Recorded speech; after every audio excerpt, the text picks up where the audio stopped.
அள்ளிக் கொடுப்பதில் வல்லமை பெற்றவன் அப்பன் பழனியப்பன்.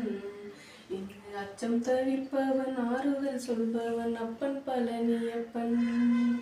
கள்ளம் கபடம் இல்லாதவர் தம்மில் காவலில் நின்றிருப்பான். அங்கு கால்நடையாய் வரும் மானிட ஜாதியை கண்டு களித்திருப்பான். துள்ளி வரும்படி வேலுக்கு மேல் ஒரு ஜோதி பிளம்பும் உண்டோ? அந்த சுப்பையின் போல் ஒரு அற்புத தெய்வத்தை சொல்ல முடியும் உண்டோ? வெள்ளி விழி மணி இரண்டையும் கண்ட பின் வேறொரு சொர்க்கம் உண்டோ? ஆண்டி வேசத்திலாயினும் வேதத்திலாயினும் வேதனை வெல்வதுண்டோ? சித்தர் வணங்கிய சேவர் கோடியோனை சேர்ந்து பணிந்திடுவோம். அந்த சிக்கலிலாயினும் செந்தூரிலாயினும் சென்று பணிந்திடுவோம்.